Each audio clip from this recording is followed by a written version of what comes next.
Acest documentar este despre tragedia care a zguduit Coreea de Sud în anul 1995, colapsul magazinului Samsung.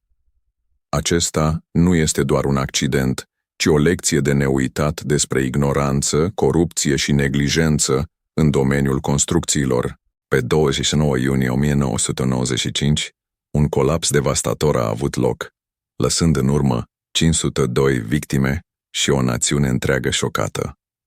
Vom analiza evenimentul pas cu pas, cauzele care au dus la această tragedie, vinovățiile și măsurile care au fost luate pentru a preveni astfel de incidente în viitor. Magazinul Samsung era o clădire comercială de mari dimensiuni, situată în centrul capitalei Seul, Coreea de Sud. Construită în anii 80, clădirea era un simbol al dezvoltării rapide și al prosperității economice a Coreei de Sud din acea perioadă. Acesta era un loc popular, frecventat de zeci de mii de oameni zilnic, având atât magazine cât și un complex de birouri. Deși magazinul era considerat un loc de vârf, ascundea o serie de deficiențe structurale grave, care aveau să ducă în cele din urmă la tragedia din 1995. Construcția clădirii a fost realizată de grupul Samsung, o companie mare de construcții care avea o influență semnificativă în industrie. Pe 29 iunie 1995, magazinul Samsung era plin de vizitatori și angajați care își desfășurau activitatea obișnuită. În acea după-amiază, nimeni nu știa că o tragedie majoră se apropia. Totul a început cu o serie de sunete stranii și fisuri care s-au auzit la etajele superioare ale clădirii. 20 de minute după primele semne de pericol, structura clădirii a început să cedeze. Fisurile au devenit tot mai mari și mai vizibile, iar echipele de securitate au început evacuarea persoanelor din zonele afectate. Totuși, în ciuda acestui semnal de alarmă, majoritatea oamenilor au rămas în clădire, iar evacuarea a fost haotică și neorganizată.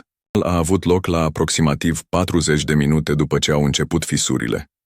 Etajele superioare s-au prăbușit asupra celor inferioare, provocând un haos total. Peste 1.000 de persoane se aflau în clădire în momentul tragediei, iar multe dintre acestea au rămas blocate sub dărâmături. Imediat după colaps, echipele de salvare au fost trimise la fața locului pentru a căuta supraviețuitori. Salvatorii au muncit continuu timp de câteva zile pentru a extrage victimele din ruine. Din păcate, 502 oameni au murit în urma prăbușirii, iar alte sute au fost grav răniți.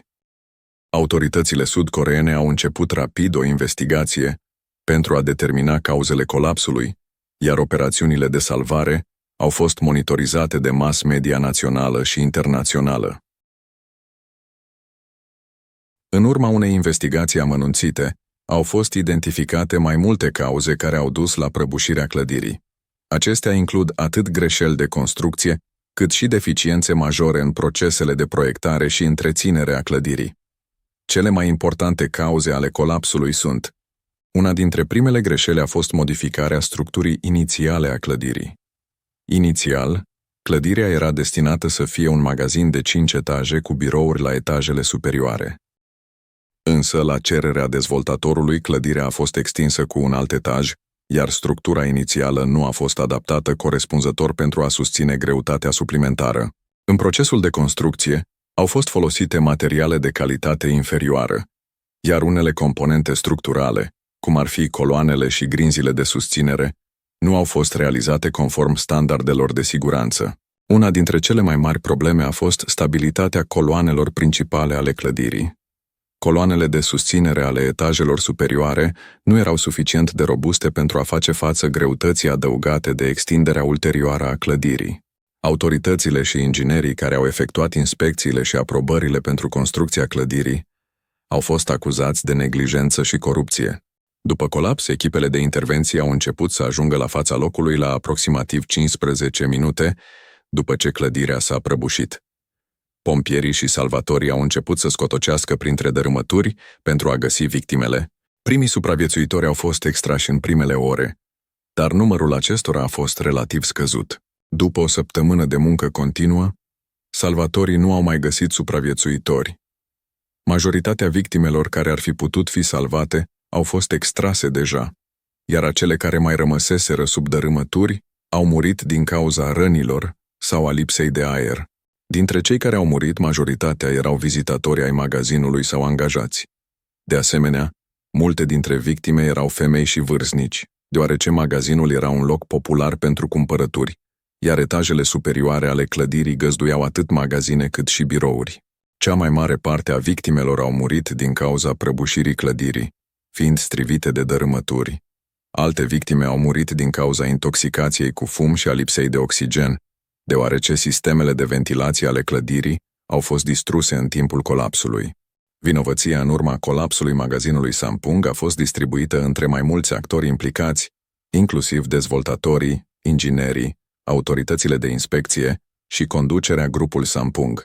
Compania de construcție a fost considerată principalul responsabil pentru tragedie, datorită modificărilor neautorizate ale structurii clădirii și presiunilor exercitate asupra constructorilor și inginerilor pentru a respecta termenele limită, fără a respecta standardele de siguranță. Conducerea companiei a fost acuzată de lipsă de responsabilitate și de punerea profitului pe primul loc în fața siguranței publice. Inginerii responsabili pentru proiectarea clădirii și modificările ulterioare au fost de asemenea trași la răspundere pentru că nu au semnalat problemele structurale grave și nu au propus soluții pentru a le remedia. Au fost acuzați de neglijență și nerespectarea normelor tehnice de construcție. Autoritățile de reglementare și inspecția construcțiilor au fost acuzate de corupție și de acordarea de permise de construcție și autorizații fără a verifica conformitatea cu standardele de siguranță. În urma colapsului, mai mulți inspectori au fost anchetați și condamnați pentru neglijență. Colapsul magazinului Samsung a avut un impact profund asupra societății sud-coreene și a dus la o revizuire semnificativă a legislației privind siguranța construcțiilor. Guvernul sud-corean a introdus reglementări mai stricte privind construirea și inspectarea clădirilor începând cu anii care au urmat tragediei. De asemenea, au fost implementate măsuri de responsabilizare a constructorilor și autorităților locale pentru a asigura respectarea normelor de siguranță.